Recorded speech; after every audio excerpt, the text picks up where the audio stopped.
Hello everyone, this is your master teacher Surabhi Gupta from Vedantu and मेरी कक्षा में आपका स्वागत है। वेलकम टू टुडे सेशन, जहां पर हम लोग करने वाले हैं सिविक्स का चैप्टर आउटकम्स ऑफ डेमोक्रेसी के एनसीईआरटी सॉल्यूशंस। यहां पर जो हम इस चैप्टर के बीच के कार्टून्स है, इमेजेस है, उसको भी थोड़ा ध्यान से देखेंगे, उसका एक्सप्लेनेशन समझेंगे, क्योंकि एज यू नो इस साल आपके पेपर में कॉम्पिटेंसी बेस्ड क्वेश्चंस बढ़ा दिए गए हैं। तो आपके जो पिक्चर्स है, आपके जो कॉन्सेप्चुअल क्वेश्चन है, वो कहीं से भी आ सकते हैं। ठीक है, चलो शुरू किया जाए। Do not forget to give a thumbs up to this video and do not forget to subscribe to the Vedantu 9 10 10 channel. Let's start. तो पहले आप क्या जो है, आप किताब में एक ये इमेज दी गई है जहाँ पर एक आदमी जो है डेमोक्रेसी नाम के पत्थर पे बैठा हुआ है और उस बड़े से डेमोक्रेसी नाम के पत्थर पे बहुत सारे छोटे पत्थर फेंके जा रहे हैं और उन छोटे पत्थरों पे कुछ लिखा है। For example, demand for a separate state, अलग स्टेट की डिमांड कि क्रॉस बॉर्डर डिस्प्यूट है उसको सॉल्व करो, कि भाई हमको जो है अलग टॉफ़ी और चॉकलेट चाहिए, या फिर प्रोटेस्ट हो रहा है कि भाई पुलिस बहुत ज़्यादा अपनी पावर का मिसयूज़ कर रही है। तो यहाँ एक तरीके से ये दिखाया जा रहा है कि जो लोकतंत्र है वहाँ पर अलग अलग डिमांड्स को सॉल्व करना पड़ता है, अलग अलग डिमांड्स को सॉल्व करना पड़ता है थ्रू एकोमोडेशन, है ना। तो यहाँ नीचे भी लिखा है, democracy is all about coping with multiple pressure and accommodating diverse demands, right. That is what this image is showing. अच्छा, यहाँ पर अगर देखा जाए कि सरकार जो है वो टेलीस्कोप से जो है हमारा सब कुछ देख सकते हैं। अगर आप सोचो सरकार पे पास कितनी पावर है। आज सरकार को ये पता है कि मैं कितना कमाती हूँ, कि हमारे घर में कितने मेंबर्स हैं, क्या पॉपुलेशन है। सरकार को सारी इंफॉर्मेशन है, आधार और पैन के थ्रू कितना कमा रहे हैं, कितना खा रहे हैं, राइट। वही अगर हम सरकार के बारे में इंफॉर्मेशन जानना चाहें तो हमारे पास ज़्यादा मैकेनिज्म नहीं है टू नो कि सरकार कमा कहाँ से रहा है, खर्च कहाँ पर कर रहा है, वगैरह वगैरह। तो ये पिक्चर कुछ यही दर्शाना चाह रहा है कि सरकार में ट्रांसपेरेंसी नहीं होती, the way they act and the way they work. हाँ, राइट टू इन्फॉर्मेशन से काफ़ी ज़्यादा प्रोग्रेस आया है हमारे देश में, बट ओवरऑल जितना सरकार हमारे बारे में जानती है उतना हम सरकार के बारे में नहीं जानते, राइट। यहाँ पर जो है कार्टून दिया गया है, यहाँ पर एक इंसान है, ऊपर जो है इंसान बिल्कुल बॉडी बिल्डर है ना, काफ़ी बफ है, बीच में थोड़ा पतला है और नीचे तो बहुत ही ज़्यादा पतला है। तो एक तरीके से दिखा रहा है disparity between the rich and the poor, अमीर और गरीब इंसान में जो एक असमानता है हमारे देश में और पूरी दुनिया में, उसको ये दर्शा रहा है। तो यहाँ क्वेश्चन है कि क्या ये चीज़ सही है। ऑफकोर्स ये सही नहीं है। जो वेल्थ है वो इक्वली, देखो इक्वल डिस्ट्रीब्यूशन तो कभी नहीं हो सकता कि आज मैं भी 10 रुपये कमाऊँ, आप भी 10 रुपये कमाओ, है ना। उसका ऐसा कभी हो ही नहीं सकता, क्योंकि यार ऑब्वियसली जो इंसान ज़्यादा पढ़ता है, ज़्यादा मेहनत करता है, वो ज़्यादा कमाएगा। बट इक्विटेबल डिस्ट्रीब्यूशन होना चाहिए, फेयर डिस्ट्रीब्यूशन होना चाहिए। अगर देश जो है वो डेवलप कर रहा है तो इसका मतलब ये नहीं कि सिर्फ कुछ लोग ही डेवलप कर रहे हैं, है ना, पूरा पॉपुलेशन डेवलप करना चाहिए। फिर क्वेश्चन आता है कि गरीब लोग क्या कर सकते हैं अपने लिए। तो देखो गरीब लोग जो है ना, वो किसी भी देश में मेजॉरिटी होते हैं। तो अगर वो चाहें तो साथ में आके अपने हक के लिए लड़ सकते हैं, सरकार को प्रेशराइज कर सकते हैं कि वो कुछ ऐसे स्कीम्स निकाले जो गरीबों के हित में हो, है ना। अच्छा, जैसे कि एक देश में बहुत सारे गरीब लोग होते हैं, वैसे दुनिया में भी कुछ कंट्रीज़ होते हैं जो बहुत अमीर होते हैं और कुछ कंट्रीज़ होते हैं जो बहुत गरीब होते हैं। कुछ देश ऐसे होते हैं जहाँ पर पानी बहुत ज़्यादा है, खाना बहुत ज़्यादा है, लोग गाड़ियों में जा रहे हैं, और कुछ देश ऐसे होते हैं जिसमें पानी, एक एक बूंद पानी भी नहीं मिलता, तरस जाते हैं, और बहुत ही गरीब कंट्री जिसको बोलते हैं। तो इस ऐसे सिचुएशन में क्वेश्चन है कि क्या कोई कंट्रीज़ कुछ कर सकती है। हाँ, सारे पुअर कंट्रीज़ आपस में अलायंस बना सकते हैं जिससे कि वो बोल सके कि हमको भी हमारा फेयर, जैसे क्या होता है जैसे यूके, इंग्लैंड है ना। अब ब्रिटेन ने हमारे ऊपर, अफ्रीकन कंट्रीज़ के ऊपर इतने सालों तक कॉलोनाइज किया, जिसके वजह से हम लोग गरीब रह गए, है ना। हमसे भी ज़्यादा गरीब है बहुत सारे देश, और ब्रिटेन अमीर हो गया। तो अमीर ऐसे ही नहीं हुआ मेहनत करके, उसने हमें एक्सप्लॉइट किया और फिर अमीर हुआ। तो यहाँ पर गरीब लोग अलायंस बना सकते हो, बोल सकते हैं कि हमारा पैसा वापस दो या फिर हमारी मदद करो, राइट। इसमें कुछ रटना नहीं है, बस समझो। अगर कोई MCQ आ जाता है तो आप सॉल्व कर सकते हो, ठीक है। अच्छा, ये बहुत इंपॉर्टेंट टेबल है जो इस चैप्टर में है। यहाँ पर है rate of economic growth for different countries. तो डेमोक्रेटिक रेजिम में इकोनॉमिक ग्रोथ है 3.95% और डिक्टेटर में 4.42%। इसका मतलब जो रेजिम, जो देश एक डिक्टेटर रूल करता है, वहाँ पर ग्रोथ रेट हायर होता है as compare to democracies. Does that mean कि हमें डिक्टेटरशिप अपनानी चाहिए? नहीं, क्योंकि dictatorship although economic growth ensure नहीं करता, लेकिन ये उसके पास काफ़ी अदर पॉजिटिव चीज़ें हैं। लड़का कमाता नहीं है, अच्छा नहीं दिखता, पर मम्मा हम उससे प्यार करते हैं, है ना, वैसे हमारा लोकतंत्र है, डेमोक्रेसी है। अच्छा, ये भी दिखाता है कि बहुत ज़्यादा डिफरेंस नहीं है ग्रोथ रेट में, थोड़ा सा ही डिफरेंस है, ठीक है। अच्छा, ये जो टेबल है ये काफ़ी इंटरेस्टिंग चीज़ दिखाती है कि जो टॉप 20% ऑफ द पॉपुलेशन है वो नेशनल इनकम का कितना पैसा कमा रही है। तो साउथ अफ्रीका और ब्राज़ील की बात करें अगर, तो ब्राज़ील और साउथ अफ्रीका में ऑलमोस्ट 65%, मतलब जो नेशनल इनकम है, जो आपका आमदनी है देश की, उसमें से 65% शुरू के टॉप अमीर 20% कमा रहे हैं। और वहीं अगर हम बात करें यूके और यूएसए की, तो वहाँ पर टॉप 20% सिर्फ 50% नेशनल इनकम कमा रहे हैं। तो दिखाई दे रहा है कि जो गरीब देश होते हैं या डेवलपिंग देश होते हैं, वहाँ पर इनइक्वालिटी बहुत ज़्यादा दिखाई देती है अमीरों और गरीबों में, ठीक है। What would your verdict be on democracy? अगर देखो, अगर इसका बेसिस होगा तो हो सकता है हम बोले कि डेमोक्रेसी से बेटर डिक्टेटरशिप है, बट हम कंक्लूड ये करेंगे कि फिर भी हम डेमोक्रेसी को इसलिए चुनते हैं क्योंकि उसमें काफ़ी पॉजिटिव चीज़ें हैं, जैसे वो एक लेजिटिमेट सरकार देती है, ट्रांसपेरेंट सरकार देती है, अकाउंटेबल वगैरह वगैरह, ठीक है। Democracy is the rule of the majority. The poor are in majority, so democracy must be the rule of the poor. How can this not be?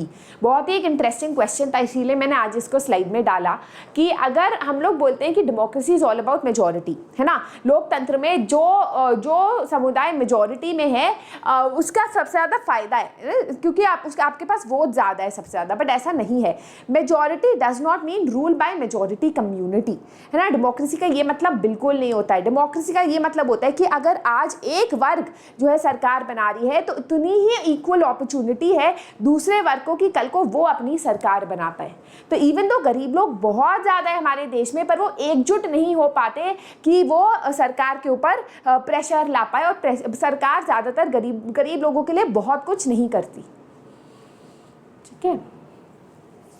यहाँ पर डेमोक्रेटिक पॉलिटिक्स के बारे में दो अलग अलग इमेजेस हैं। पहले इमेज में डिवीजन दिखाया जा रहा है, क्योंकि यार देखा जाए तो डेमोक्रेसी में हाँ कभी कभी जो है एक डिवीजन हो जाता है, क्योंकि हमारे यहाँ इलेक्टोरल पॉलिटिक्स होती है। इलेक्शन जीतने के लिए पार्टीज कास्ट, रिलीजन, जेंडर किसी का भी नाम ले सकते हैं। तो यहाँ पर एक डिवीजन तो होता है, लेकिन साथ ही साथ हम ये भी बोल सकते हैं कि इलेक्टोरल पॉलिटिक्स की वजह से, इलेक्शन में कॉम्पिटिशन की वजह से जो पिछड़े हुए कास्ट ग्रुप से, अब जो जेंडर थे, जो पहले जेंडर इशू का प्रॉब्लम सामने नहीं लाया जाता था, उसके वजह से ये वाले कास्ट और जो जेंडर ग्रुप से वो आगे आ पाए हैं, है ना। तो यहाँ पर दिखाया जा रहा है जो काला आदमी है वो सफ़ेद आदमी को अपना थोड़ा कालापन दे रहा है, और सफ़ेद आदमी अपना थोड़ा सफ़ेदपन काले इंसान को दे रहा है। तो इलेक्टोरल पॉलिटिक्स में जहाँ पर एवरीवन हैज़ एन अपॉर्चुनिटी कि कोई भी सरकार बना सकता है, वहाँ पर सबके व्यूज़ और सबके ओपिनियंस मैटर करते हैं, राइट। चलो अब हम लोग आते हैं एनसीईआरटी सॉल्यूशंस पे। Now guys, NCERT solution super important है, क्योंकि डायरेक्टली यहाँ से the most asked PYQ is the very first question.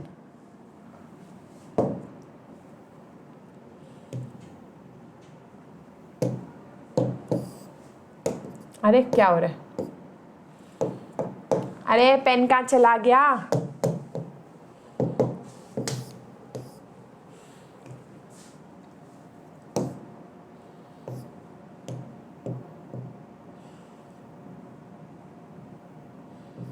चलो कोई बात नहीं।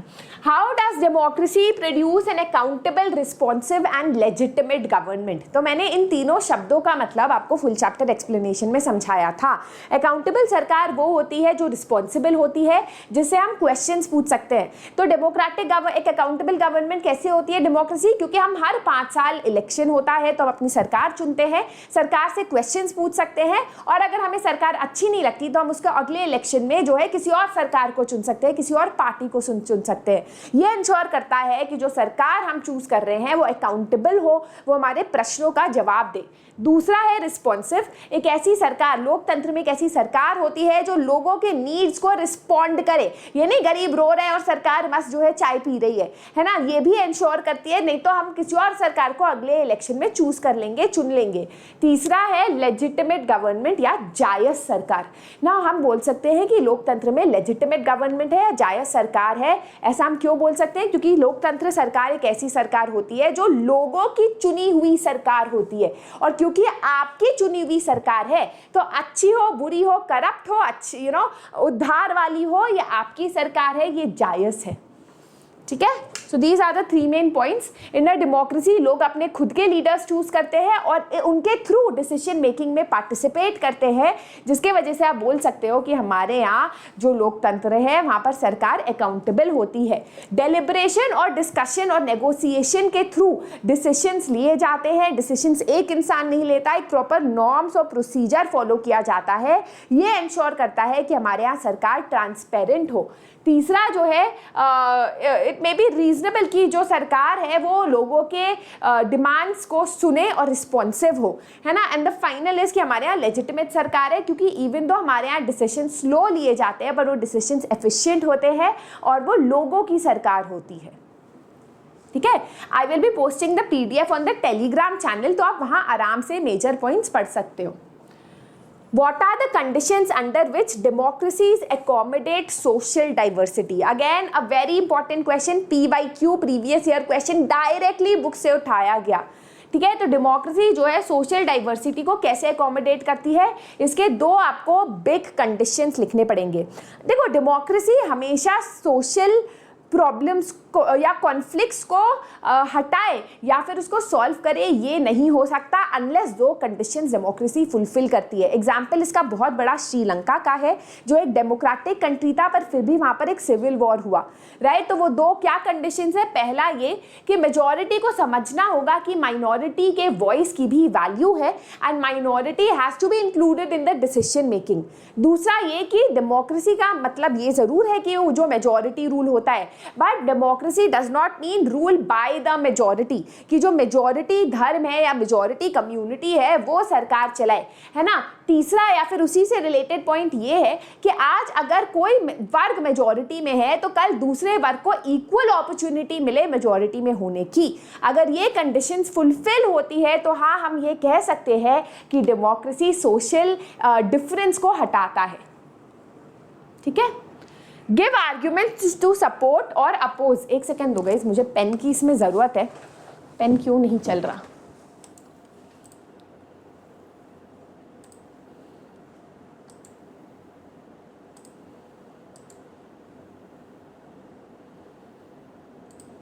हाँ, give arguments to support or oppose the following assertion, right? Industrialized countries can afford democracy but the poor need dictatorship to become rich.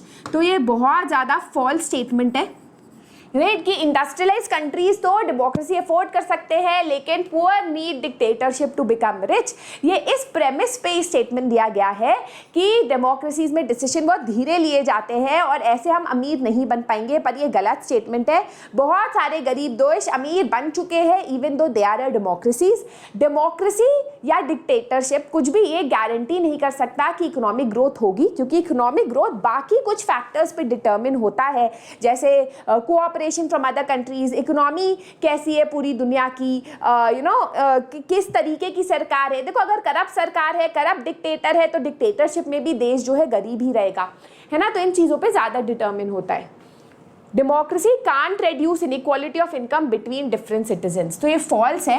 Can't गलत है बोलना। हाँ, democracy promise नहीं करता कि वो इनइक्वालिटी हटाएगा, बट डेमोक्रेसी कुछ ऐसे कंडीशंस आपको देता है अंडर विच आप एक ऐसी सरकार चुन सकते हो जो गरीबों के हित में काम करे, है ना। आपके पास एक ऑप्शन होता है to choose the government that will work for the welfare of the poor. तो of course inequality of income कम कर सकता है democracy. Government in poor countries should spend less on poverty reduction, health, education and spend more on industries and infrastructure। तो ये भी false है। जो गरीब लोग हैं, जो गरीब देश है, उनको बल्कि ज़्यादा स्पेंड करना चाहिए गरीबों पे, हेल्थ पे, एजुकेशन पे, क्योंकि जो सिटीजन्स आएंगे वो ज़्यादा होशियार होंगे, उन पर स्किल और एजुकेशन और हेल्थ होगा और वो देश को आगे बढ़ाएंगे। गाइज, इसमें ना कोई भी आंसर फिक्स नहीं है। ऐसा नहीं है मैंने आंसर बोल दिया तो बस वही आंसर है। आप इसमें अपना खुद की कहानी लिख सकते हो, है ना, कुछ भी। In democracy, all citizens have one vote, which means that there is absence of any domination or conflict. ये भी बिल्कुल false है. हाँ, democracy political equality जरूर promise करता है कि 1% 1 vote 1 value होगा, but that does not ensure कि समाज में कोई inequality नहीं होगी. For example, economic inequality होती है. इंडिया की बात कर लो तो काफ़ी ज़्यादा डिफरेंस दिखाई देता है ब्राज़ील और साउथ अफ्रीका की. टॉप 20% जो है देश के 60% ऑफ नेशनल इनकम कमा रहे हैं. That leads to conflict in society जो डेमोक्रेसी सॉल्व नहीं कर पाता. ठीक है, alright. Identify the challenges to democracy in the following description. Also suggest policy या institution mechanism to deepen democracy. तो पहले हमें स्टेटमेंट को पढ़ के जानना है कि इसमें क्या चैलेंज है और फिर हमें समझना है कि इसका क्या सोल्यूशन हो सकता है. एक सेकेंड.